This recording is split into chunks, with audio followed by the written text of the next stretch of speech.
Hey friends, Adam here. Welcome to part 7 of my cue ball control series. Now parts 1 through 4, and actually I'll put a playlist to the entire thing if you haven't seen it. I would recommend going back to part 1 because a lot of the things I'm going to talk about there they kind of pile onto each other and add on. Part 1 we talked about the stop shot, the follow shot, the draw shot. Part 2 I went into tangent lines. Part 3 I went into cheating the pocket. And actually I may have those two backwards, but part 4 I went into the sun shot. And those first 4 videos are kind of the core in learning where the cue ball goes naturally and with the stun shot a little bit unnaturally, but before you use side spin. Because if you don't know where the ball is going, you don't know how to control the cue ball before side spin is going to really mess you up.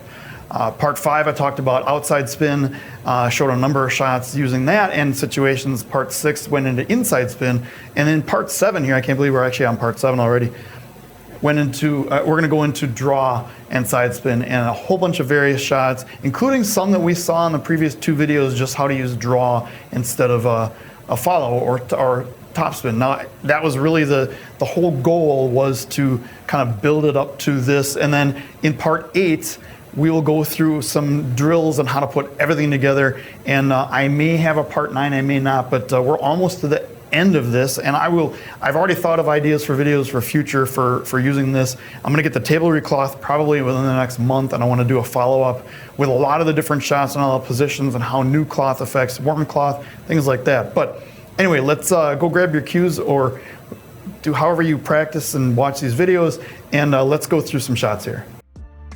All right, now part 5, I explicitly stated that you do not use side spin to make a ball. You use side spin to move the cue ball to where you want it to after you make the ball, but to make any ball, with the exception of a handful of different shots, you do not use side spin to make the ball. Sure, side spin helps. And in fact, this is one of the shots where side spin can actually help make the ball. I'm making the 2, let's say we're just playing 8 ball, I'm making 2 down here, coming back for the 8. I'm gonna use this with a low outside, and it actually helps spin the ball in, and if it hits the rail before it, a lot of time it slides down the rail and it goes in. So this is gonna be low right, kind of a medium-ish stroke, whatever that means.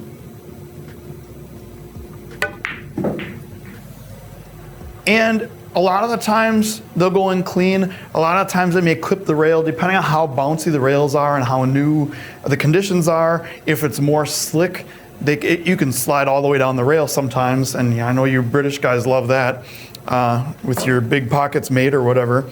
Buckets mate, that's the phrase. That's my favorite phrase from you guys. That shot also comes in something that's called the yo-yo drill. Now I first saw the yo-yo drill on, I think it was Niels Fine's channel a number of years ago. It's basically where you take ball in hand and you shoot the 11 ball and you get a leave for the 8 ball, and then you shoot the 8 ball and you get a leave, and you keep replacing the balls back and forth, and you try to see how many you can make.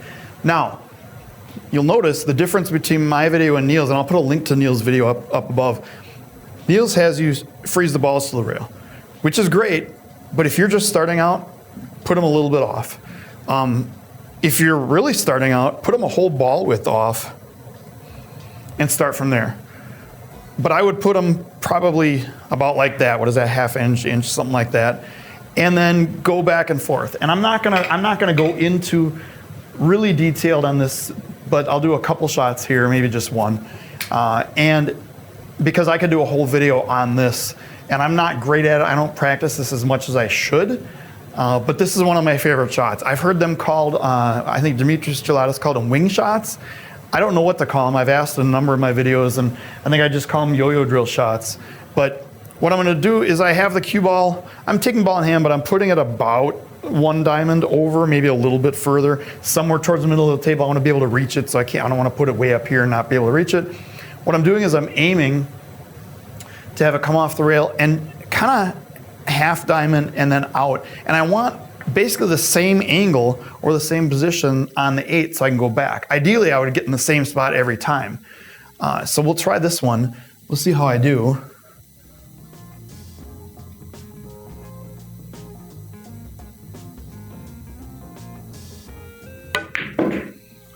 A little too far back. I want to be about half diamond back, but you also don't want to flirt with the side pocket. The natural angle, and I'm sure everyone's running into this, is one rail in there. And I will do, actually part of this series I will do on how to avoid natural scratch angles using side spin. Now for this 8-ball, I'm gonna do the same thing. It's gonna be lower left this time. I'm using always outside because one of the rules of the yo-yo drill is you can't hit the bottom rail. So there's no sense in even trying to go forward because as soon as you hit the bottom rail with the cue ball, you are done. And there's no bank shots or anything. So I couldn't just follow this forward and like play a bank. Now, I usually do it after I make both balls, but what you do is you come out and replace this, and the goal is it's a continuous drill. So this one I'm not gonna go as far. I'm not gonna try to go past the side rail and bounce out and back on the second rail. I'm just gonna come out like that. And I'm pretty good here. Here's the one, yeah, I'm right about the same place. So if I can get that pattern every single time, I could run infinite and run a million. You don't wanna see that, that's boring. There are a lot of different permutations of this shot, and Neil's video goes over those really well in a lot of detail, and he does a run and says how many people should be able to make and things like that.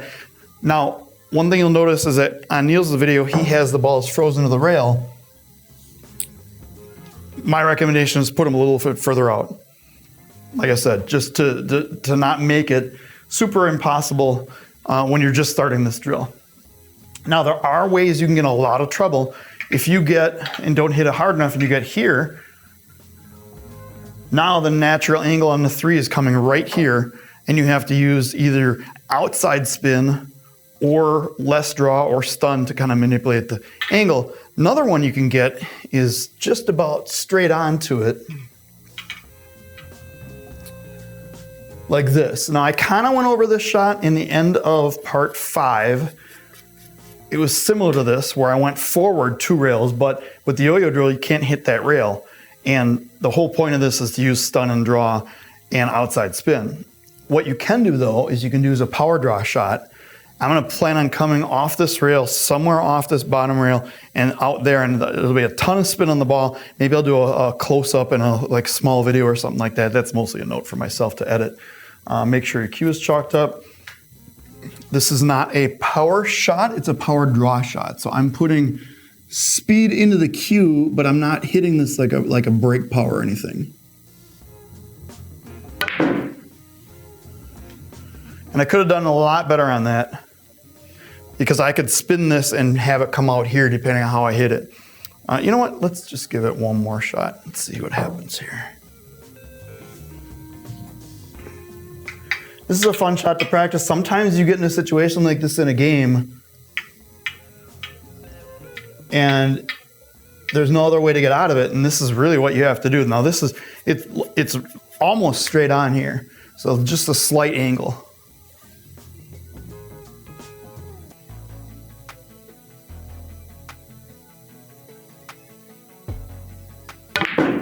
There we go. And now I'm back in line. And we'll assume the 6 ball is out. So that is the yo-yo drill. It is a really, really, really humbling drill. So if you start this and you say, I'm gonna be able to run 20 in my first try, and you only get 1 or 2, or you bobble the first ball, don't be embarrassed. It happens to all of us. First time I tried this, it looked easy, and I was like, I do these shots all the time. And after 20 minutes, I couldn't get past 3. So I highly recommend this drill. I need to shoot it more often. I don't do a lot of drills, but that's besides the point.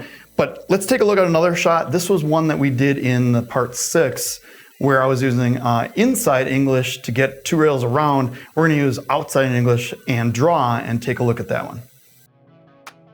All right, one thing I want to mention about these types of shots. A lot of these shots with draw are going to be very, very similar.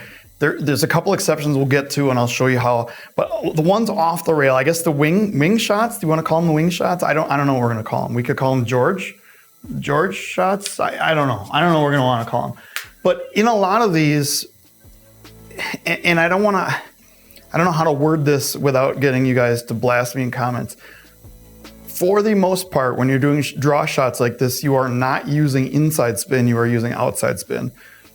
There are a couple cases where you do use inside spin with draw shots. but almost none of them are when a rail's involved. Like even that power draw I used outside and it spun it this way. I will show you a couple cases with draw and inside, but like here, it's really unnatural to use draw and left because left is running spin here, inside spin, which is left, which kind of makes the ball want to go that way, but the draw kind of want to makes the ball go this way. So I guess there could be a couple cases where there's balls in the way you have to do something really bizarre, but I mean, it's so unnatural to me, I don't even know if I want to shoot this. But it's so unnatural. You can accomplish the same thing with just a center ball without having to do the aim compensation that you have to do with side English. So I just wanted to mention that. I know everyone's going to bring up their own exception. Stay with me to the end of the video. I'll get through some of those. But just remember, for the most part, if you're doing a naturally flowing ball with draw, you're not using inside, you're using outside when you're playing off the rail. Let's get to that next shot. In part 6, I had a shot similar to this where I showed, it's similar to this, not exact. I didn't look at the video and set it up exactly, which I could, but I'm not going to. Where I played follow and I played with inside and it went 1, 2 kind of towards the angle to the 8. And I put all these balls in the middle because I said, oh, you could just go one rail up and blah, blah, blah. And I mentioned there's a shot with draw in here as well that I wasn't going to go through. Well, I'm going to go through it now. Now, it's probably not the right shot here because of where the 8 is, but you can do the same thing in the shot that I just did in that, I guess, wing ball shot we're calling now. Where instead of playing high and inside, you use low and outside, and you're kind of going 1, 2, and out. Now let's say the 8 was further down here and there was a ball in the middle of the way, or whatever. We can just kind of line these up to be all completely in the way. Because this is a perfect, you've been in this situation before in 8-ball, haven't you, where your opponent's balls are all on a perfect line like that? I know everyone has. I have. Certainly, it's just happened the other day. What you can do here is you can do the same shot with low right, and you're coming to the rail and out.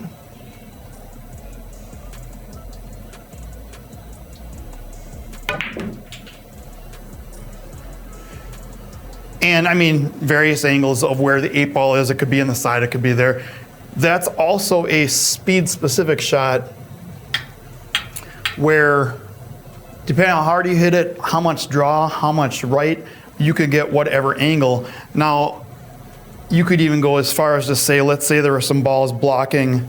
Let's say for some reason you're playing a game where all you have to do is make the 8 and the 3 ball and then get on the 8, because that happens in pool a lot.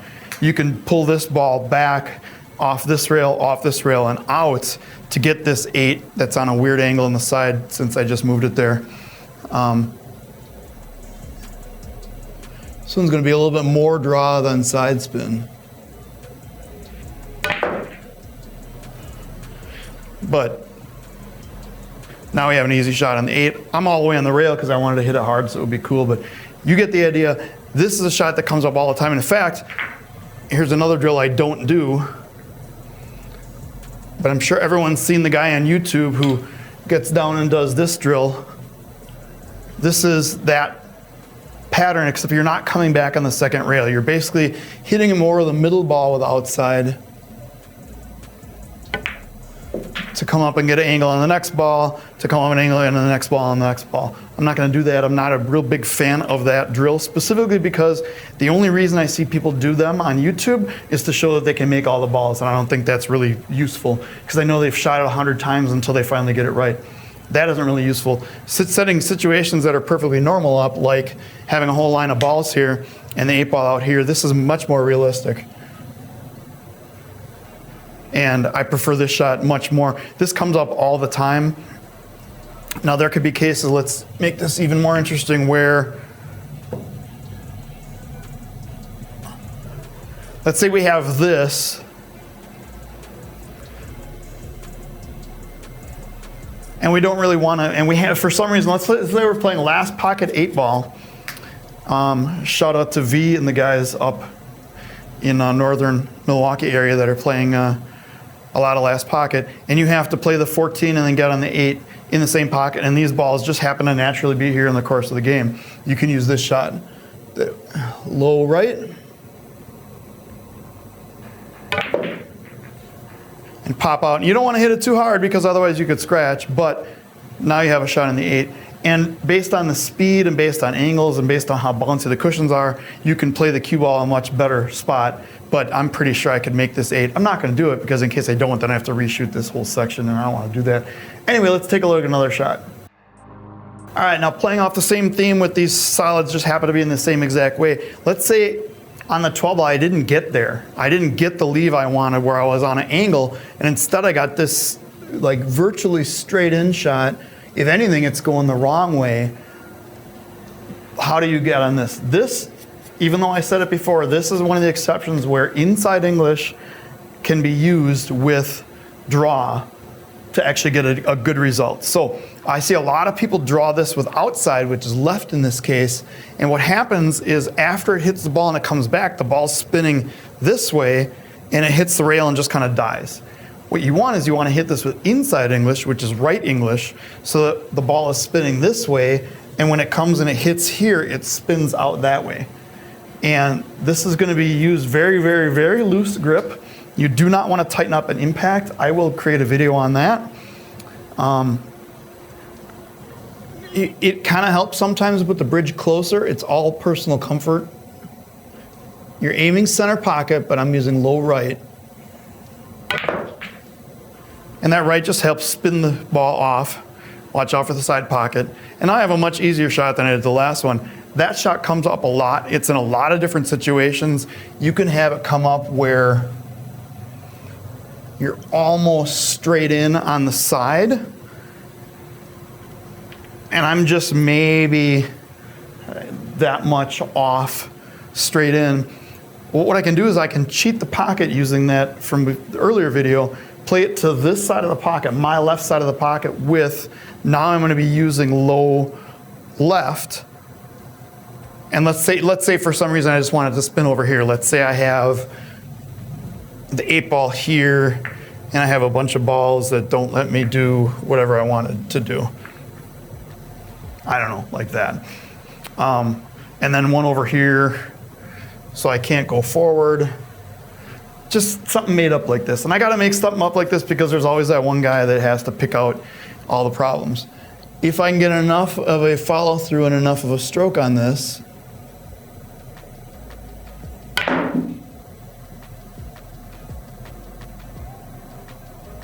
I can come down there and get it perfectly. I hit that pretty well. Huh, what do you know? Let's go on to the next shot. These are gonna be some of the ones that came up in previous videos where I even talked about that I would bring up in this video, and let's take a look at some of those. All right, so those of you who remember this shot from part 6, and if you haven't seen part 6, you should go back and watch part 6 because these should all be watched in order. You remember this shot, I had the 2 ball frozen. I moved it out specifically for a reason here, just to make the draw part a little bit easier. But what we did is played upper inside, went off this rail, went off this rail, went off this rail, and back for the 3 so we can shoot the 3 in and the 8 in. What happens in a completely natural 8 ball game that now there's 2 stripes down here and we can't get this forward draw or forward shot working? Now, you could maybe argue that, you know what, I'm going to get people that are going to argue this.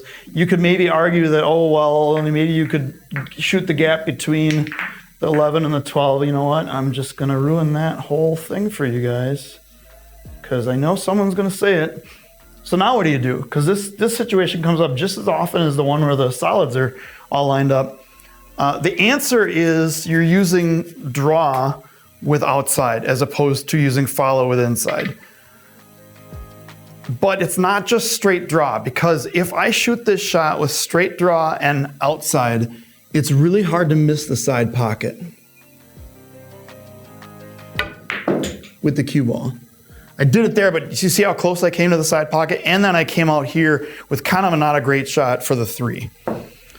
So the answer on what to do on this shot is stun draw. Now what that means is you're hitting it a little bit low, a little bit higher on the cue ball than your regular draw shot. And you're mostly aiming to come out like maybe first diamond on this side of the side pocket and then have a drift over here for the 3. Now this side pocket does come into play, but then you have to deal with speed control. And I've been thinking about doing a separate video in this series on speed control, but it's really every shot and every drill that I've done in here, you have to hit thousands of times to get used to your own speed on your own equipment with your own cue and your own stroke to be able to really fully understand it. I still may do something on it at some point, but for now, let's look at this shot. So I'm playing this with, it's gonna be like about, what, 330 on the cue ball maybe? It's not gonna be full like 5 o'clock or 4 o'clock draw. It's gonna be more towards the middle of the cue ball as far as up and down goes, and then the right spin to pull it out.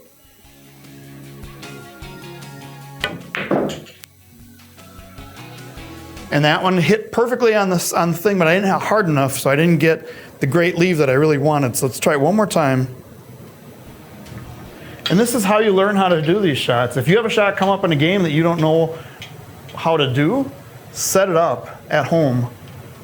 Use markers, use those little donut stickers I've talked about, use chalk, just remember it, and then just set it up and shoot it a lot until you can't miss it.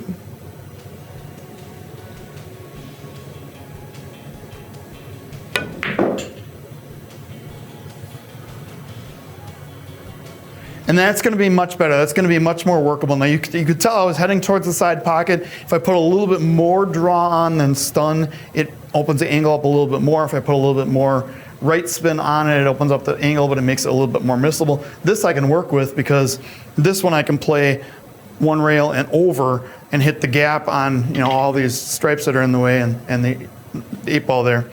Let's look at another shot from another video that I've done. All right, another completely naturally not made up at all, not set up for the purpose of this video, 8-ball situation. I'm on the 12-ball. The 8-ball only goes into this pocket. And it's really hard to try to go forward around the 5 and around the 3 and get a shot on it. Trying to go inside spin on it, I've conveniently placed the 5-ball right in the way, and it's in the tangent line. You can't do that. This is a draw shot. And it's a draw with low, and you've seen me do this on a number of my videos. This is a shot, I feel this is a must-know shot and a must-practice shot because it comes up so often and other people just, like I see a lot of people don't know what to do here and they'll try to bank the 12 or they'll try to do something weird and then bank the 8 or they'll just be like, oh, I don't know what to do. And they'll just float the 12 in and then wind up like way down here with the cue ball and then go, I guess I got to bank the 8-ball, and of course that's like a 2% shot. There is a much easier way to do it. Now, it is not easy if you have not practiced this shot. So that said, what I'm going to do is I'm going to play low, right spin, 12-ball is going in there, cue ball is going to come out here, and then spin under here so I can play the 8 in the side. This is all stroke. Even more follow through than like the first couple draw shots I did.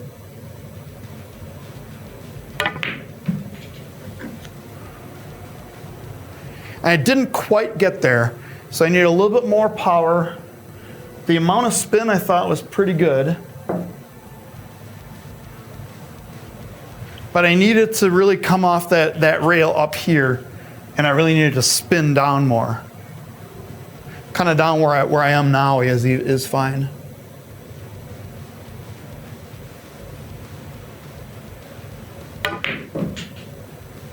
This is going to be perfect. And for sake of completion, actually, this is not a really easy shot. I'll do it one more time, just to try to get more like here, because I'd like to be a little bit further away from the 8-ball.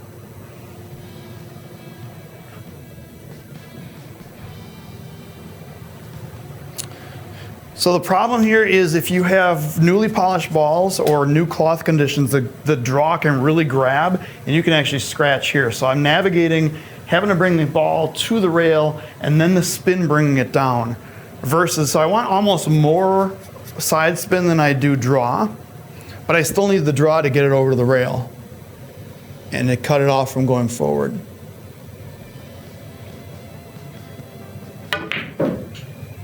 Yeah. And this one I got too far, but I still can make the 8-ball. And that's really not going to be an issue.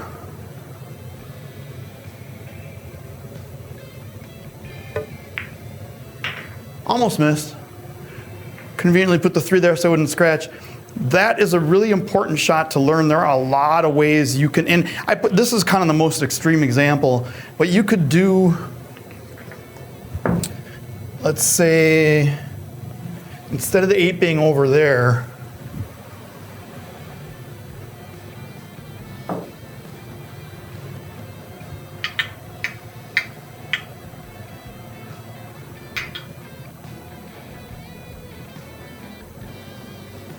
let's say the 8 is here, where it's really hard to, again, it's hard to follow this to get a shot in 8. Now, you could try to get short side on the 8 and play it up here, but of course I can just put another ball here that I don't have right now. So we'll just say the 8 doesn't go down there. This is the same shot, only I don't want to hit it as much because I don't want to have it come off the rail. I kind of want to have a die over there. This is going to be probably a little bit less right spin and less of a stroke, but still some right spin. Because if I hit it that close to the 8 ball, the spin brings it out. Otherwise, if I had no spin on there, it might even go like right here or into the 8 on that one. So that's a fun shot. It's useful in a lot of situations. If you go through and watch some of my matches from the International Open in Florida in 2025, I'll put a link to those above. You'll see me use that shot all over the place. Those were on 9-foot tables. This one's an 8-foot. It comes up more. The bigger the table you have, the more often those shots come up. Let's take a look at one more, and then we'll put an end to this part 7.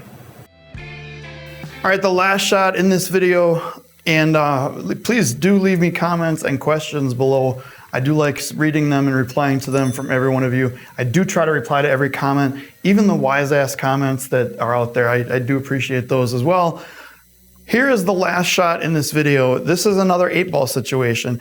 Now, I can't do the same shot that I just did because inconveniently the 7 ball is in the way, and I won't be able to draw off of it. 8 ball is down here, by the way. I don't know if you can tell that. 2, 6, 4, 5, 7, 15. I have to make the 15 and somehow get on the 8. Now, some people might be a little bit creative and say, well, I can bank the 15 here and draw it. Sure, that is a possibility. But this video is on draw and side spin, and we are not going to do that. This is another situation where draw and inside is actually going to be possible because it is more of a running English. So what I'm going to do here, I'm going to attempt to do, and I may have a cut in between these shots depending, because this is not an easy shot by any means at all. And this is pretty much a last resort type shot. I'm going to play the 15 in this pocket, your lower left, my upper right. I'm going to play it with low inside, which is right spin in this case. The cue ball is going to draw to the rail and go 1, 2, 3 and head towards this 5 ball, and should get a leave on the 8.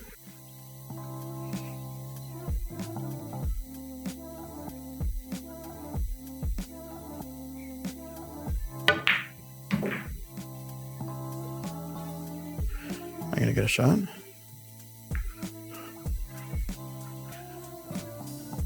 And I do have a shot in the 8. I conveniently put the 5 there because the natural scratch angle is on. You have to hit a little bit differently depending on the angle. I don't know if I can make this without the short cue.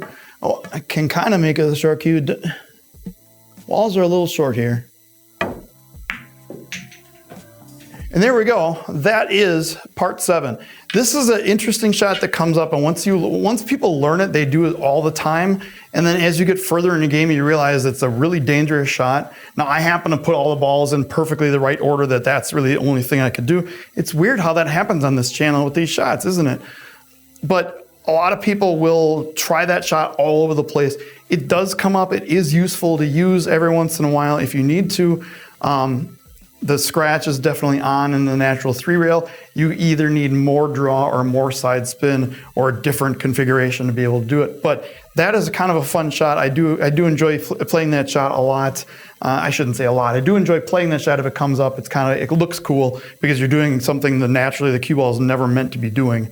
But anyway, that is part 7. Now, part 8, we're going to talk about taking all the things that we learned in all the previous parts and put them together in some drills. I have some ideas. I'm going to use variations of like the wagon wheel drill that we talked about in one of the earlier videos, and some other kind of tricky situation type videos, we'll call them. And then I'm going to throw in some what I'm going to call touch shots. And like if you're really close to a ball, you need to get positioned around another ball. How do you do that? Things like that. And they all require all the skills that we've done throughout this series. Thanks for the journey. Thanks for joining me in this journey. It's been kind of fun. I know it's probably not the most watched things on my channel, but I do enjoy all the comments that I get. So please keep them up. And until part 8, we will see you next time.